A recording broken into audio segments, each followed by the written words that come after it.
to Lady D. Let me talk to Lady D, because I think things are being left out. Sis, there was a point when you came, and obviously we know this has changed immensely now, innit? Yeah? But there was a point when you came, and you used to use, in the same way that I do, yeah, the same way man defend man, you just said black people. So that means man's Muslim brothers as well. Man's not gonna make a man misrepresent man's Muslim brothers either, or set up a campaign like Tommy and them and dehumanize man's Muslim brothers. Furthermore, even when me and Al Kaka was beefing, I always let him know, you're my little brother. Don't ever get this thing twisted, yeah? Because we're Africans, innit? So that's my little brother. I don't care if he's Christian or Muslim or what. That's my little brother regardless. You know what I'm saying? But man, I have to guide him. I don't see him as different from black people. Some people do the separation thing. I don't do the separation thing. Especially where I think online there's a separation from the religious people, and they kind of do some separation as well. And it's kind of mad. And me, I'm not on that. In my community, like I'm saying, I'm with Muslims every day. And there was a time when you used to speak up to that. There was a time when you was even telling us to boycott the Devil Channel. So when you done the flip and then you was there, you get me? There was a lot of people. But there ain't no flip, Ras, because when you met me, how did you meet me, Ras? Let's be very clear to the public. How did you meet me? Via Sarah. Via Sarah. You know me through Sarah. Yeah, big up Sarah. Big up Sarah, man. You know me via Sarah. We're not talking about Sarah, Sarah is how I came in, and Sarah will be how I left. We're not talking about Sarah right now. We're talking about Rowan, yeah? And what we're saying is there was a point when you would come and you would say, Muslims, boycott that channel. All they're spewing is hate towards you lot. Boycott that channel. So obviously when you kind of flipped and you was there, it was confusing for a lot of people. Because even though you might not be Muslim, they kind of saw you as someone that was advocating against the oppression. I don't advocate for nothing more than the red, the black, and the green. And that's to the day I die. I don't the blood, the skin, and the land. That's what I represent all day, every day. Period.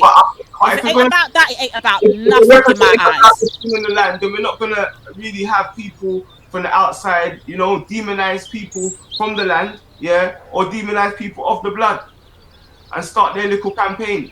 We're not gonna do that, innit? We're gonna stand up. We're gonna speak up for what we know Malcolm X believed. Reality of it, but my religious sincerity made me block it out of my mind. Have you received threats on your life? Oh yes, I first received threats on my life in January, when it first became known that I had come back to New York, and told the captain of the Fruit in New York, who was my right-hand man formerly, and also the secretary of the New York Mosque and the minister in Boston. When it became known that I had told them, then an effort was made to shut me up.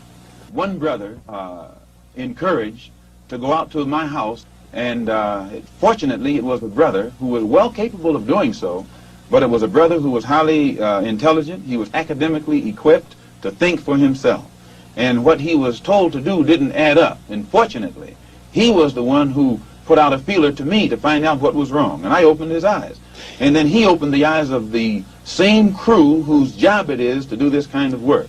You mean he was going to kill you? Oh yes. One of them was, an attempt was made to get one of them to wire my car with an explosive. That one is with me right now. I'm in the house that was provided for me, although we're in a court battle, they're trying to get it back.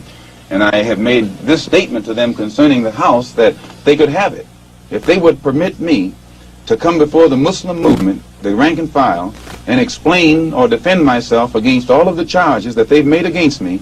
They could have the house.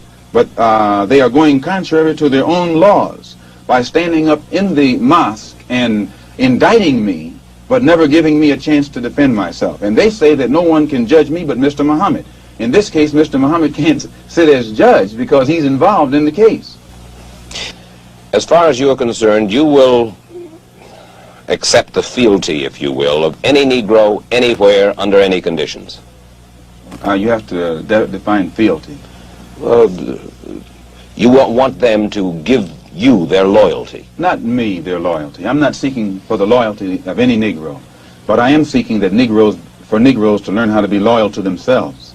And when the Negro learns how to be loyal to himself, our problem is pretty well solved.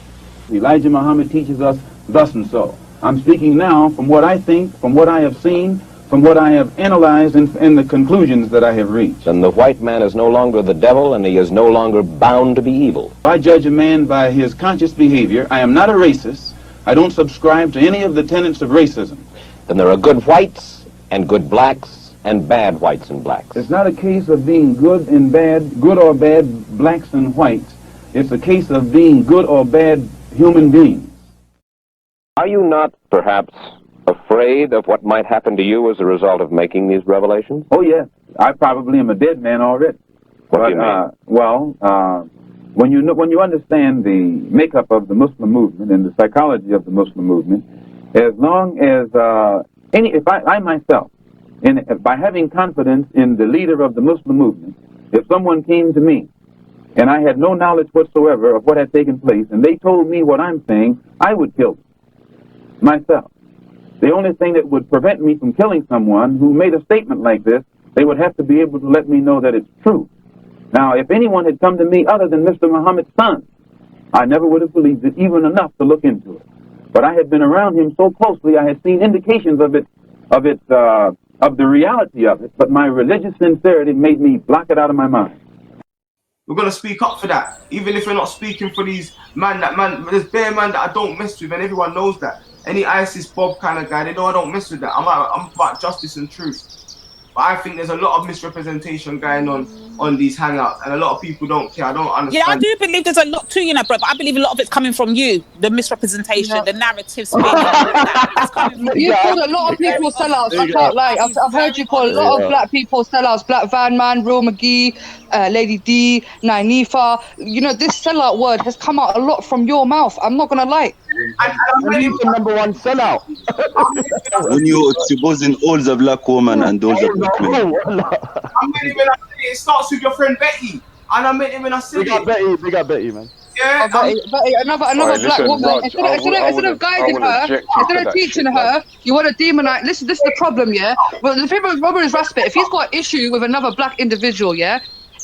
Obviously, not everybody's going to agree. Me as a Muslim, I don't get along with every single Muslim. Don't think the fact that man's a Muslim, we're going to agree all the time. But what it comes down to is in the end, we're always going to be Muslim. In the end, you're always going to be black brothers and sisters. But if we disagree with each other, let's work on that. But what Raspet would like to do is if another person has a completely opposing view, he will demonize that person, make them out to be a sellout, make them out to be a traitor.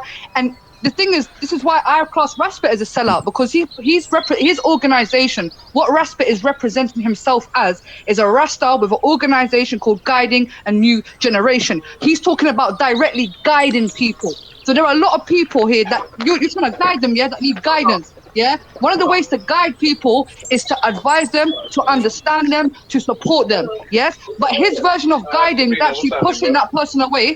Yeah, no, can I finish, please? Because we're talking about sellouts here. So I'm using an example of what I feel a sellout is. Yeah, you've directly put yourself up as somebody that says you are here to offer guidance. Yeah, Ultra, can you mute your mic, please? Because there's bare noise. Sorry, babe. Sorry. Yeah. So like I said, don't say babe. Don't say babe. Oh yeah, sorry. I can't say that word. Don't say babe, Ultra. Don't say babe. Listen. No, we're gonna circle back to this dating. Can I finish, please? Can I finish, please? Don't say babe though. Don't say babe. Raj, please. So what I'm saying is, yeah, you have, you know, when we spoke about sellout, we're speaking about selling out to a principle, to a cause. Yes. Now, my man's cause is guiding a new generation. That is what he has set himself up for. So therefore, you are offering guidance to those that need guidance. Now, a lot of us here, everyone needs guidance. I take my guidance from the Most High straight. I don't need guidance from you, first of all. Yeah, but if you're there offering that guidance, when people are coming to you directly from your community, i.e. Betty, a black Nigerian sister, yeah, who has her issues, yeah, instead of guiding that woman and actually trying to understand that woman, because I've took time to understand that woman, yeah, and what you'll find when you do take time to understand that woman has been through immense pain, yeah, that woman is very troubled, yeah, and suffering with trauma. Yeah. Now, in order to guide that woman, you have to uplift that woman, work with that woman, understand that woman. You have done the complete opposite of that. Therefore, I will class you as a sellout because you have deceived people into thinking that you will guide them, but instead you have made them 10 times more worse. I can vouch for that for myself. You talk about, gang violence, a rare tear. When I was going through my issues, you never guided me to shit. You mocked my situation. You exploited my situation. You understand? So therefore, anyone out there, if you're looking for guidance, do not come to this man, fam, because he will exploit you. He will try to humiliate you. He will try to demonize you, even if Betty said things like that. You understand? So instead of investigating and reaching out to the sister and saying, sis, you shouldn't really be saying things like that, you know, because that just makes you look very not nice. And instead, he decides to go around calling her a prostitute, calling her a whore. And this is his black sister.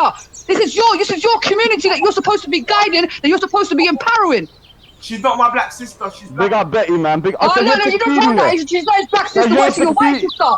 It's your Asian sister. Look, this is what I'm saying. His own black sister. He's saying that's not his black sister. Sell out. You're sell out straight.